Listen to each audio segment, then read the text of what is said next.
que nous faisons de façon pratique au niveau du cabinet, c'est tout ce qui est études techniques et financières, élaboration de plans d'affaires, accompagnement à la recherche de financement en prêt bancaire, prise de participation et subventions.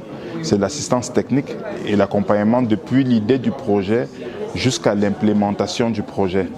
Et à ce titre-là, nous avons pour mission d'accompagner les entreprises modernes de production, de commercialisation et de distribution de produits issus de l'agriculture moderne pour faire en sorte que ceux qui arrivent dans ce secteur puissent agir de façon professionnelle, qu'ils soient ce qu'on appelle des agripreneurs, des véritables entrepreneurs de l'agriculture. Et pour cela, nous avons tenu à les sensibiliser sur des secteurs qui peuvent être porteurs sur l'ensemble des chaînes de valeur, à savoir déjà la production de semences, domaine dans lequel nous avons très peu d'entrepreneurs à une certaine échelle, pas véritablement d'entreprises connues en dehors des petits paysans, pour vraiment mettre les semences à la disposition des planteurs qui vont pouvoir en ce moment faire un changement d'échelle au niveau des chaînes de valeur pour pouvoir alimenter l'industrie agroalimentaire et satisfaire les populations. Et c'est cette mouvance-là, cette approche qui peut véritablement apporter une contribution significative, n'est-ce pas, à l'import-substitution. Voilà. Et contribuer à la réduction du chômage, la croissance économique et la sécurité alimentaire des populations.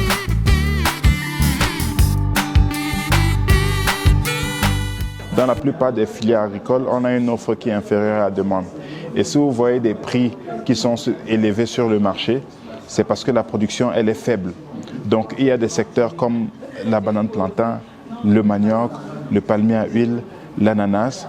Il y a pas mal de secteurs dans lesquels, dans la production végétale, il faut s'installer en achetant la bonne semence, en utilisant le bon itinéraire technique et en essayant d'utiliser les techniques modernes, à savoir l'irrigation également.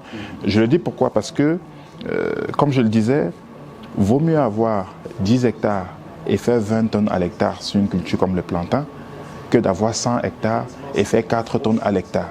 Voilà.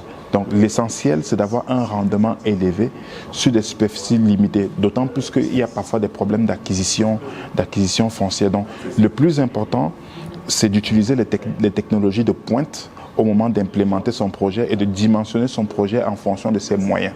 Voilà, ça c'est la première chose. Ensuite, au niveau de la transformation, il y a encore beaucoup de choses à faire. Dans la production de jus de fruits, par exemple, il y a une grosse demande. Vous savez que le secteur de la boisson au Cameroun contribue à 21% du rendement fiscal. Et c'est un domaine dans lequel il y a encore beaucoup de choses à faire. Et la production locale de jus de fruits est encore à faible échelle. Il y a encore beaucoup de choses à faire dans la boisson au Cameroun, notamment dans ce domaine-là. Toujours dans la filière oléagineux également, hein. C'est vrai qu'il y a beaucoup de raffineries d'huile, mais il y a suffisamment de la place pour tout le monde. Dans les farines locales également, les farines gluten-free, c'est également important parce qu'il y a une population qui est allergique au gluten. On a aussi une valeur ajoutée qui est apportée par la qualité de ces farines-là et qui peut également déboucher sur des investissements sur les farines infantiles, hein, pour nourrir les bébés. Donc on a autant de domaines. Il y a encore de la place dans la savonnerie. Il y a suffisamment de place dans pas mal de secteurs d'activité. Le secteur laitier également est très demandeur en matière d'investissement. C'est ce qu'on consomme tous les jours. Et pour le moment, c'est toujours dominé par des importations. Donc on peut venir avec des petites entreprises comme avec des moyennes, comme avec des grandes entreprises. Donc je pense qu'il faut oser. Les Camerounais ont besoin de relever des défis technologiques parce qu'il y a des secteurs dans lesquels on s'est mis dans la tête qu'on ne peut pas produire. Mais nous devons apprendre à relever les défis technologiques.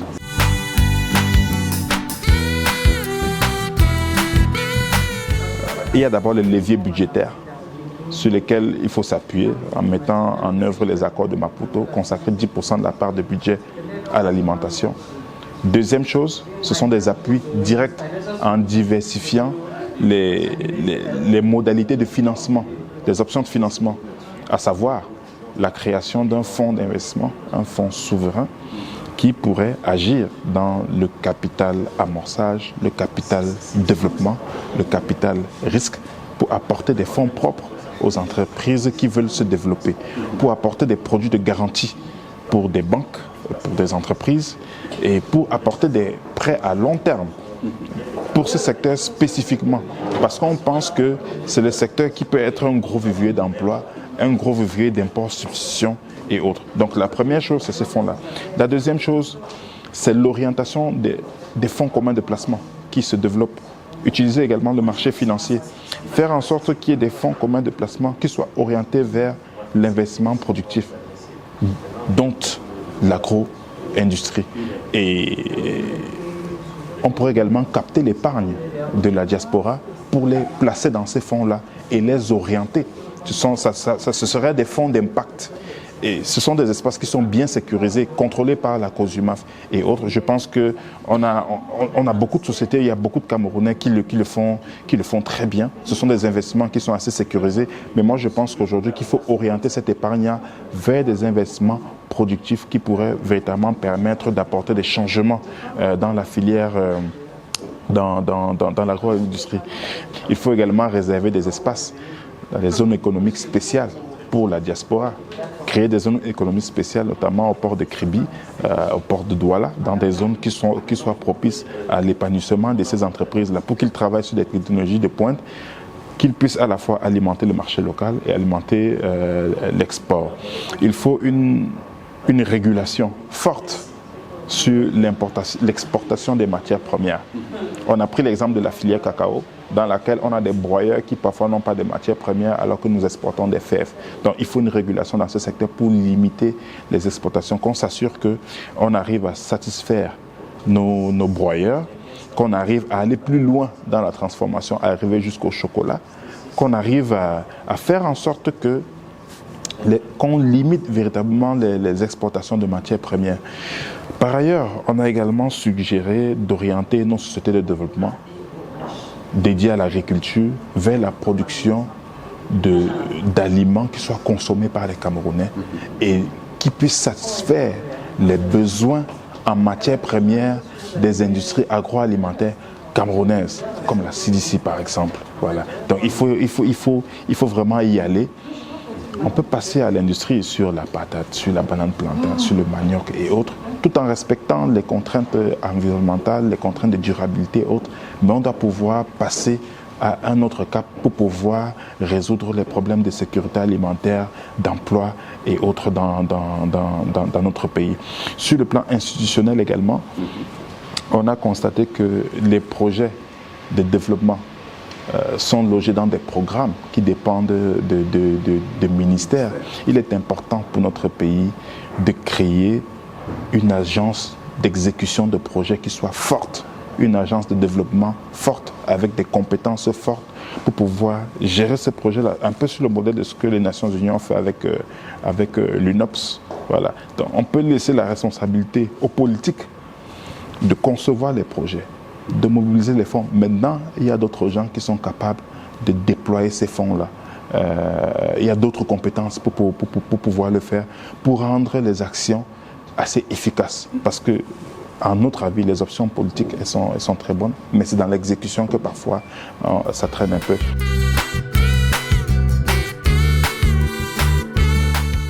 Le résultat, après la crise ukrainienne, avec l'augmentation des prix des denrées alimentaires, c'est qu'on n'a pas vu la création des industries derrière ces projets-là. On n'a pas vu le développement optimal d'un certain nombre de chaînes de valeur. Il y a des progrès dans un certain nombre de secteurs, il faut le reconnaître, mais nous ne sommes pas encore arrivés à l'échelle qui puisse satisfaire la demande. Parce que ce qu'il faut savoir, c'est que nous, on a une démographie qui est croissante. Vous avez la croissance démographique au Cameroun, elle est de 2% en général. Ça veut dire que les besoins d'il y a 10 ans ne sont pas les besoins d'aujourd'hui.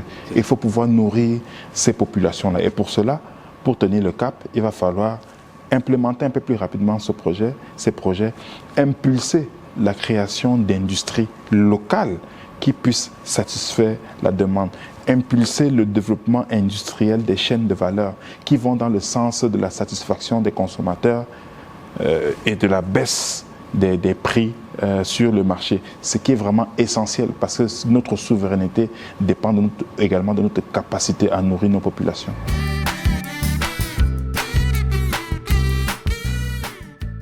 Nous devons nous affirmer comme une puissance agricole en Afrique centrale et en Afrique de l'Ouest même. Nous avons les atouts. On n'a que 29% de nos terres arables qui sont exploitées à ce jour. Donc, il y a un potentiel énorme. On a un potentiel hydraulique, le deuxième potentiel hydraulique en Afrique. Donc, on a normalement les ressources. On a 5 zones agroécologiques dans lesquelles différentes cultures peuvent pousser. C'est un atout, c'est une merveille. Donc, ce sont des atouts que notre pays a et sur lesquels il faudra s'appuyer pour essayer d'aller vers l'autosuffisance alimentaire, l'équilibre de la balance commerciale, la croissance économique et également l'emploi. Voilà.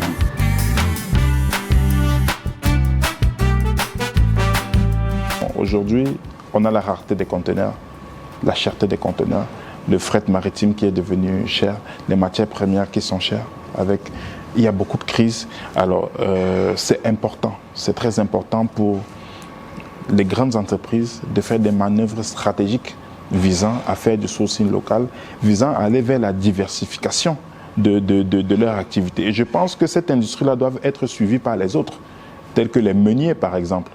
Les meuniers qui, aujourd'hui, la plupart des meuniers au Cameroun ne font pas que dans ce domaine-là. Ce sont des groupes qui sont diversifiés. Donc, ils peuvent aussi essayer d'embrasser d'autres métiers et mettre de l'argent dans la recherche. Parce que ce que je disais, c'est qu'il faut relever les défis technologiques. Même si on peut parler de projets, des problèmes de climat, de contraintes et autres, il y a des essais qui ont été faits. Il faut pouvoir relever des challenges technologiques.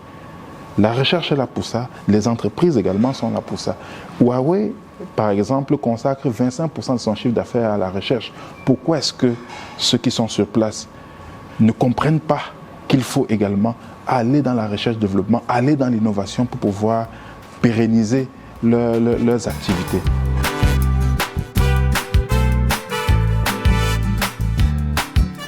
Premièrement, en se faisant accompagner, parce qu'ils ne sont pas là. Il y a des cycles d'exploitation spécifiques de ces cultures-là. Il faut pouvoir avoir des business plans corrects, pouvoir mesurer tous les aléas. Il y a des aléas, ce sont des secteurs où vous pouvez avoir des rentabilités élevées, mais avec des niveaux de risques qui sont très élevés. Et il faut prévoir toutes ces choses-là. Les gens disent souvent que la terre ne ment pas, c'est-à-dire que si on plante, ça va forcément pousser. Mais je pense que c'est une affaire comme une autre qui mérite d'être suffisamment prise au sérieux. Il faut bien faire ses études, bien faire son plan d'affaires et s'assurer que les moyens qu'on a correspondent véritablement à ses ambitions. De l'autre côté, il faut regarder toutes les opportunités. Il y a des facilités qui ont été mises en place par le gouvernement, notamment avec les lois incitatives sur les investissements, la loi de 2013 complétée par la loi de 2017, la loi sur les zones économiques spéciales. Il y a pas mal d'outils dans notre environnement auxquels il faut s'intéresser. Il faut y croire, il ne faut pas se décourager. Il n'y a pas que des choses qui sont lentes chez nous. Il y a de bonnes choses au Cameroun et je pense que ceux qui s'appliquent bien, ceux qui sont persévérants et ceux qui sont professionnels peuvent réussir dans ce domaine-là. D'autant plus que en matière d'affaires, le patron, c'est le client. Et ici, il y a les clients, il y a la demande. Il y a 27 millions d'habitants. Au Nigeria, il y a 219 millions d'habitants. La CEAC, il y a 218 millions d'habitants. Donc, le Cameroun et la sous-région regorgent d'une certaine clientèle qui ne demande qu'à être satisfaite. Parce que dans tous ces pays-là également, on a également le phénomène des